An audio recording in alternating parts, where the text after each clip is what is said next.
I want to welcome you today. My name is Susie Stratton, and I am the Training Development Specialist for Prevail Innovative Wealth Strategies. And I'm going to kick off today's meeting with a little bit of housekeeping. This is our first webinar via Zoom, and we have a couple of tools I'd like you to be aware of. If you scroll your mouse down to either the bottom of your screen, if you're on a computer, or the top of your screen, should you be on an iPad or other tablet device, you're going to see an option for Q&A. This is how we're going to take questions today. We have everyone on mute to prevent ambient noise distracting from the presentation. So while Adam is presenting, if you have a question, feel free to submit it in the Q&A box. With the time that will be allotted at the end, we will answer those questions live here on the presentation, and any questions we don't have an opportunity to get to, we will reach out Adam in person or the advisor that invited you to make sure that they're answered. As we proceed through the presentation, there's also a chat box. If you need to contact the moderator, please feel free if you have questions or if you need assistance. But I'm going to go ahead and kick off an introduction for our host today and get everything rolling. Adam Doran is going to be hosting our event today. Before Adam joined Prevail, he spent 15 years serving his community as a police officer. During that time, Adam worked as a training officer, a hostage negotiator, and on the crisis intervention team. You may not instantly link that stellar resume with the finance industry, but it really is that history that makes Adam an exceptional advisor. Well, all of our Prevail advisors are educated, intelligent, and competent. It's Adam's ability to truly listen, empathize, and understand complex situations that sets him apart. As a financial advisor, Adam specializes in helping real estate investors and small business owners manage risk and maintain liquidity using corporate capital strategy. And today he is going to share that expertise with you. So without further ado, I am going to turn it over to your host for today, Adam Doran. Thank you so much, Susie, for such a great introduction. And thank you everyone who's here joining me today as I'm going to share this capital strategy with you, which I've actually been using in my own real estate investing since 2011. And it's been a game changer for me financially. So I'm excited to share it with you all today. And before we get into the details of the strategy itself, let me just bring us back to a point of focusing on the why. Why are we talking about any of this today? Why are we doing real estate in the first place? And I think what it comes down to for most of us is building wealth for the purpose of achieving freedom. Financial freedom, I think, is the first probably that comes to our mind, but then lying maybe even deeper underneath the surface is time freedom, that ability to do what we want, when we want, with who we want, right? That's what I hear repeated often in the real estate investor circles that I associate with. And so as we discuss this capital strategy today, let's talk about how can we accelerate the process of building wealth and shrink that timeline to reaching that financial and time freedom that we're all after. Now, as we think about capital strategy, I think it's important to note that we probably don't need to be as concerned about what we already know. The danger lies in the blind spots. What is it that we don't know? And so here at Prevail, we like to ask questions that reveal those blind spots to help us better plan, to mitigate the unknowns, mitigate risks. And it just helps us put ourselves in more financial control. So 3 primary questions that I'm going to focus on today to help us uncover blind spots around our capital strategy are: number 1, is our capital protected against market risk and rising tax rates? Number 2, what is the cost of interrupting the growth of our capital? So when we deploy capital and we interrupt the growth of that capital account, what is the opportunity cost there? And then finally, is our personal wealth concentrated within the business? We find with a lot of the clients that we work for who are small business owners, and real estate investors are no exception, that the majority of the wealth they've built, it's all concentrated within the business. And while that's understandable, it can put us in an unfortunate situation where if the business would incur a significant loss, then we personally in our personal wealth also incurs that loss. So how can we mitigate against that blind spot? And so our objectives today, focusing on these primary areas, these 3 areas, is we're going to learn how to insulate our capital from market risk and rising tax rates.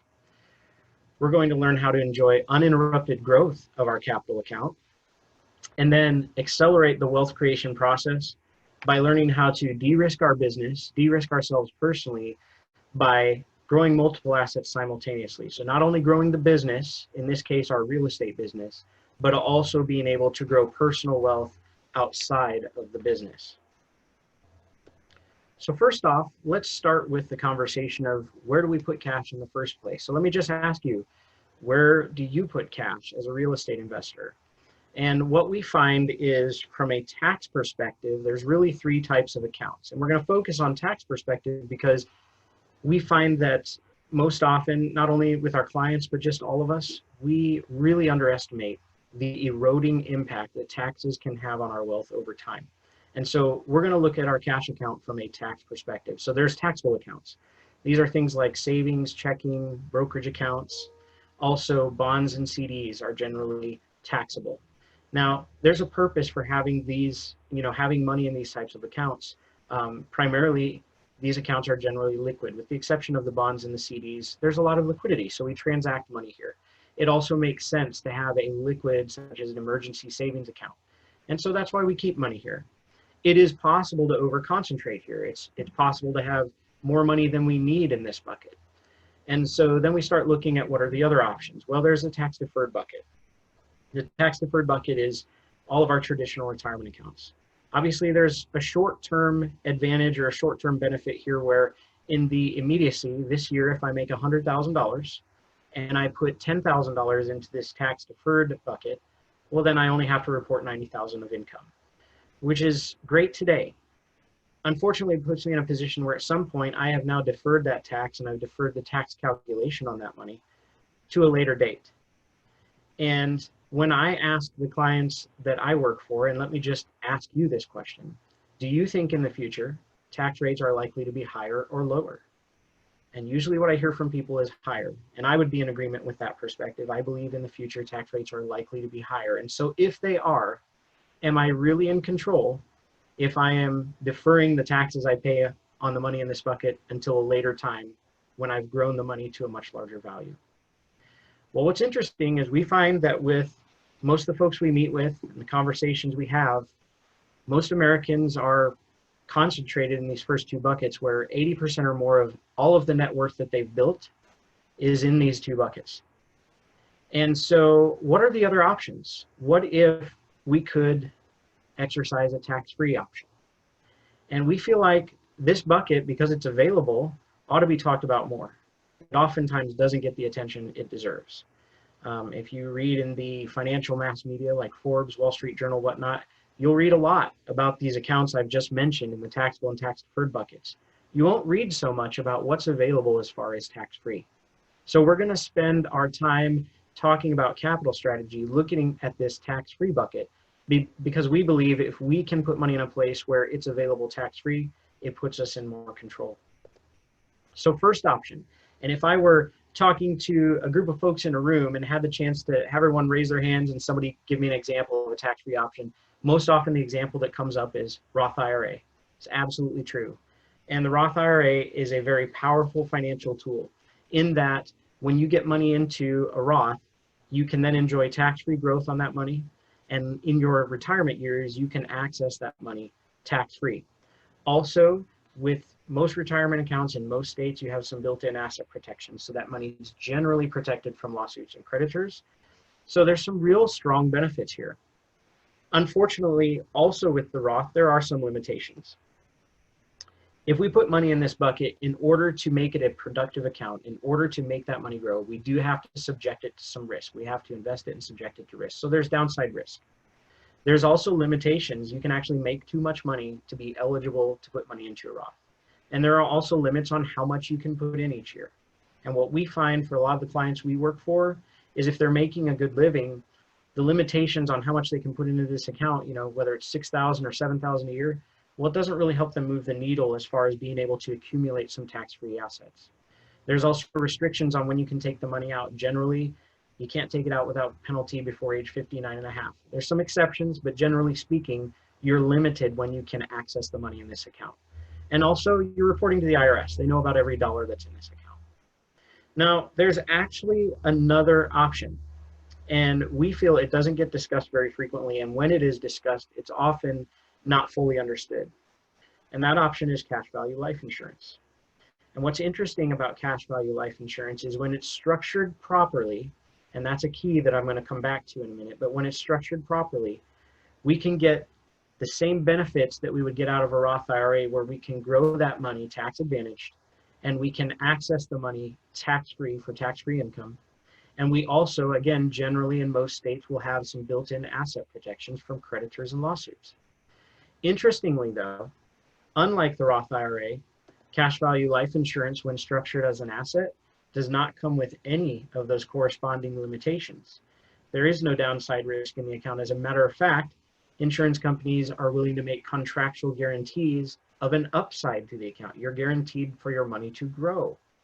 Also, there are no limits on how much money you make, how much you put in, or no withdrawal restrictions. So you're able to access that money. It's liquid to you. You don't have to be 59 and a half. You're able to access the money today.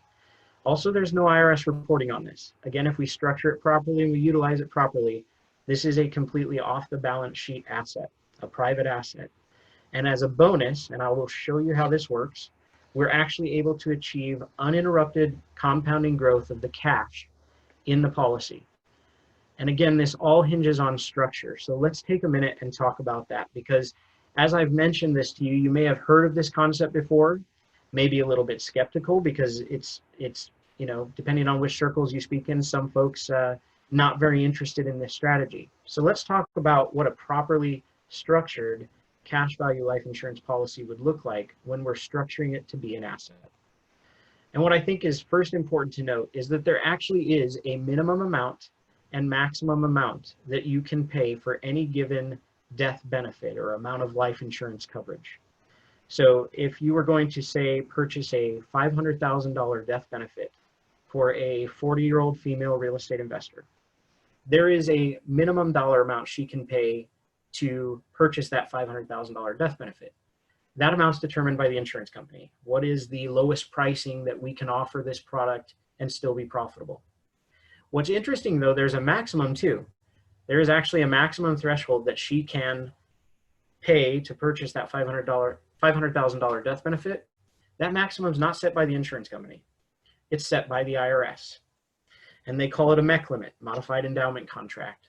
It's basically the threshold at which the IRS says, okay, you're putting so much money into this, and for such a low death benefit, it no longer is justified as a life insurance policy. So it's important in structuring this to fall within that guideline and within that threshold. Now, why in the world would the IRS have any interest in putting a limit on the amount of money you put into a life insurance contract? Why would they care? And it's because they understand that folks in wealthy circles and who are well educated on this strategy know there's some significant tax advantages.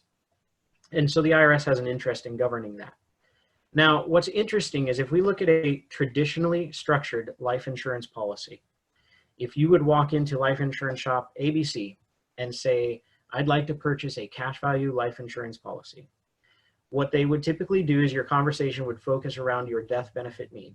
And you would be purchasing primarily a policy that was designed to give you a certain death benefit. And what you would see over a course of many, many years, you would have this very large death benefit and a very, very small cash value, because what you bought was an insurance policy. Now at Prevail, what we specialize in and what I specialize in structuring for my real estate investor clients is we're turning this model on its head, and we're interested actually in minimizing that death benefit and purchasing the least amount of death benefit possible and getting as much cash value accumulation as possible. We're structuring this thing as an asset.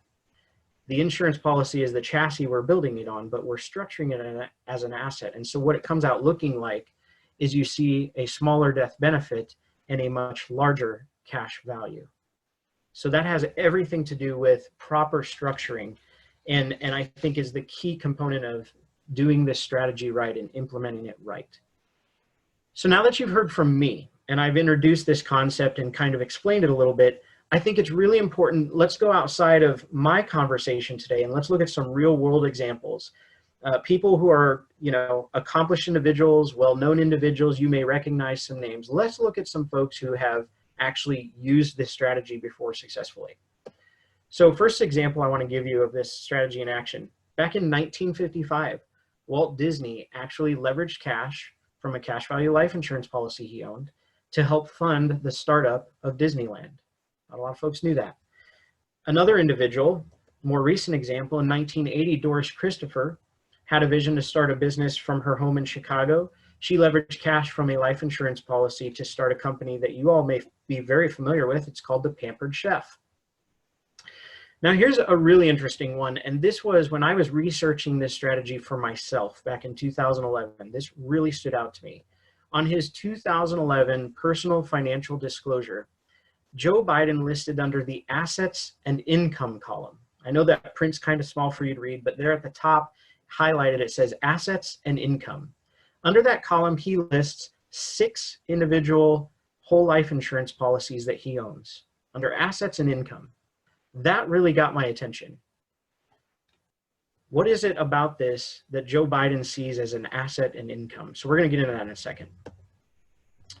I also noticed another recent example from 2016, Jim Harbaugh, who coaches at the University of Michigan, a significant portion of his compensation comes in the form of a life insurance plan. And then this might be the most telling of all. The largest purchaser of cash value life insurance in the United States is big banks. They purchase it, it's one of the places they hold their cash reserves, but maybe even more importantly to them, they use it to fund executive bonuses. So if these individuals, these successful, affluent individuals, and these institutions, successful financial institutions, have interest in life insurance as an asset, shouldn't we look further into what can this do for us? How can we deploy this effectively and incorporate this into our financial strategy? So now I'm going to bring it down more to a level that we might be more able to relate to. Let's take a look at a case study that mirrors an actual client of mine. This is a 40-year-old female real estate investor who already was allocating $2,000 a month to build her capital account for purpose of, growing her real estate portfolio. So this is money that's already in the budget. She's already putting it towards growing her portfolio. We simply just reallocated it and said, hey, what if we would put it into this capital strategy? What could it do for us? And so over the years, as she funds this capital strategy, which is a cash value life insurance policy, it creates a capital account for her that grows and grows and grows. And she's going to fund this thing from age 40 to age 65, at which point she'll have an account of $932,000 of cash, give or take a few. And this is a tax advantaged account. Okay, great. What can it do for us? Because obviously the point here is she's a real estate investor. We want to build a portfolio. We want to build some assets, purchase some real estate. So what if along the way, if we're using this as a capital account, let's show just a few deployments of purchasing some properties. So at age 45, she has a little over 82,000 in there. How about if she deploys $50,000 for the purchase of a single family property? Maybe it's a rental. Maybe she got a really good deal and she's going to flip the property. Doesn't matter. We're deploying $50,000 for the purchase. And maybe over the next year to 5 years, she returns that money to the account. The strategy that I used as I built my first rental portfolio of single families was I would deploy out the cash, buy the property, get it rehabbed, rented, and then once we had seasoned rents, I would go refinance with the bank. So let's say she does that. She refinances with the bank. She's able now to return the $50,000 to the account. Then at age 50, let's say we have another deployment of cash, $100,000 this time. Maybe it's a fourplex. And she could be purchasing the asset all cash, or the $100,000 could just represent a down payment. Either way, we're using this as the cash account. So she deploys $100,000 into the fourplex. And then again, over time, returns that money to the account. Maybe it's over the next 12 months, maybe it's over the next 5 years. But over time, she returns it to the account. Age 55, one more deployment, $250,000. Maybe this time she's participating in an apartment complex syndication like I did last year. And so she's deploying $250,000 into that and getting into these apartment complexes. And then over time, as the property cash flows or as they do a refinance or they sell the property, she returns the $250,000 back to the account. What's interesting is whether she let the money just bake and grow in the account, as I showed you in the first scenario, or whether she deploys the money out these 3 different times, or 5 times or 10 times, it really doesn't matter. Whether she uses the money or not, the account balance is the same at age 65. We never interrupted the compounding growth of the account.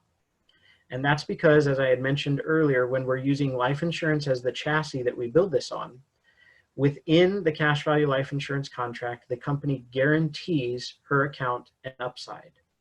In addition to that guaranteed upside, there are usually dividends. I say usually because we can't say they're guaranteed. However, the companies that we work with here at Prevail have been paying a dividend each and every year consistently for nearly 100 years. So it's a very stable and reliable asset.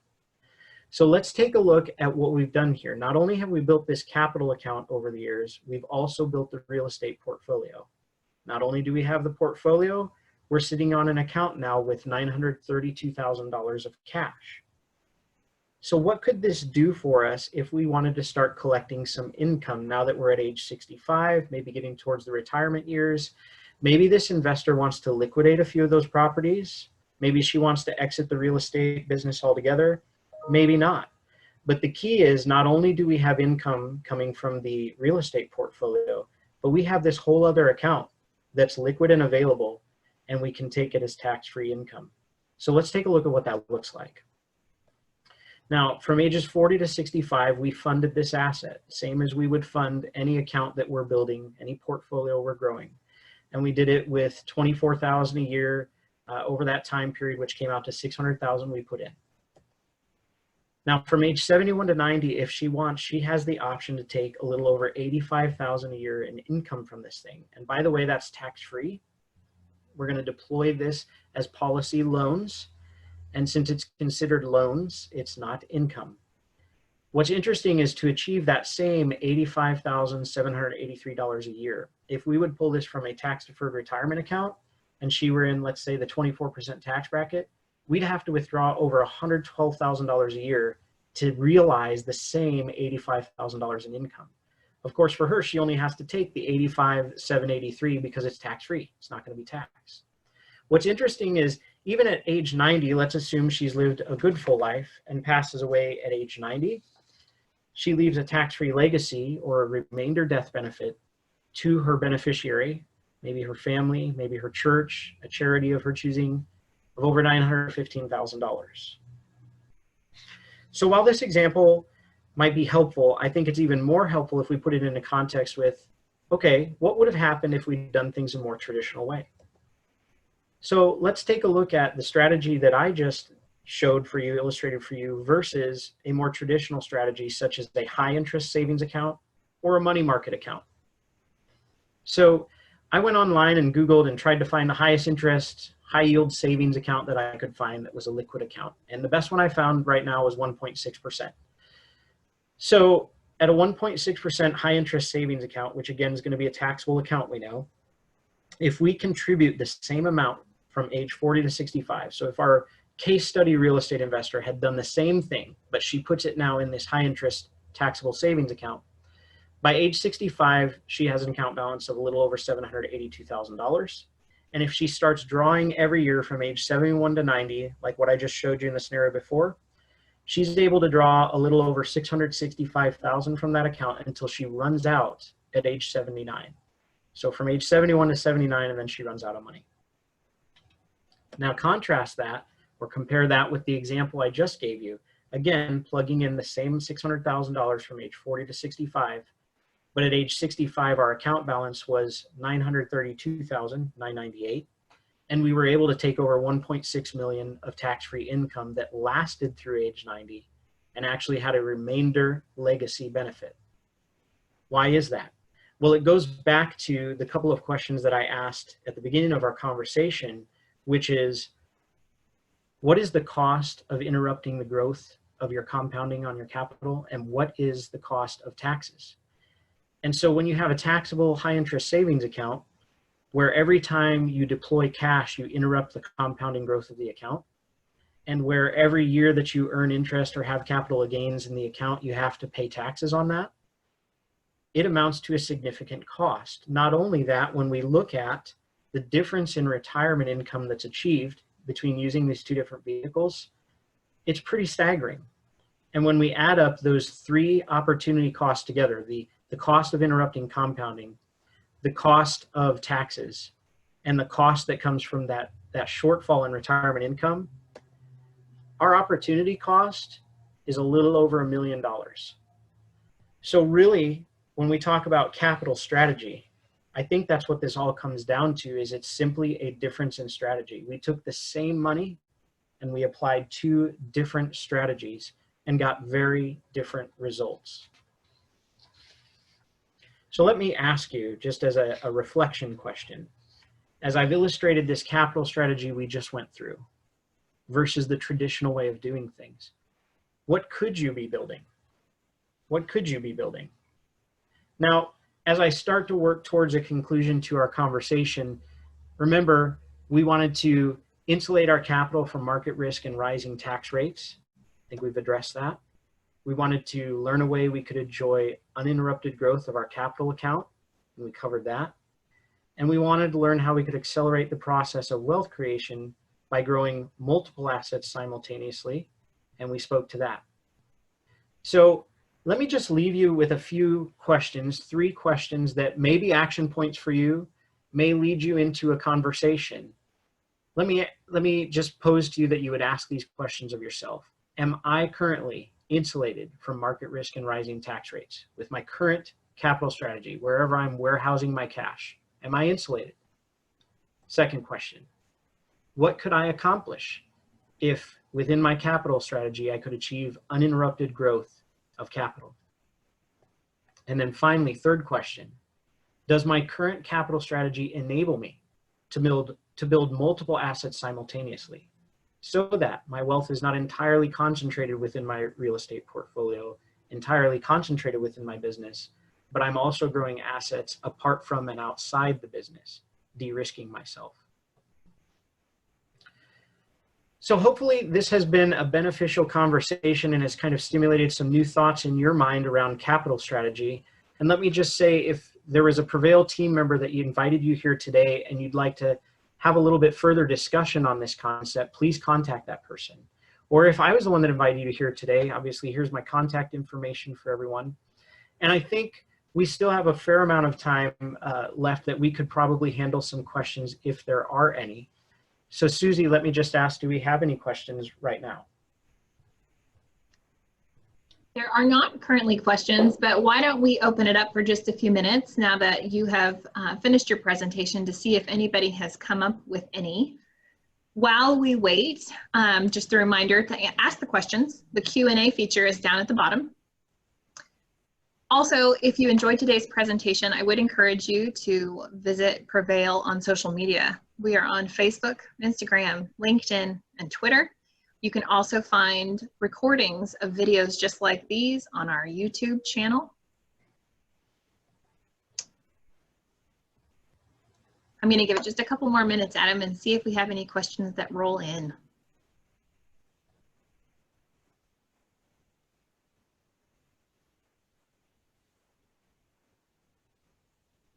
Okay, well, if you decide that you do have questions after the seminar, just as Adam said, please reach out to the advisor who invited you, or you can email Adam with the contact information that you see on the screen.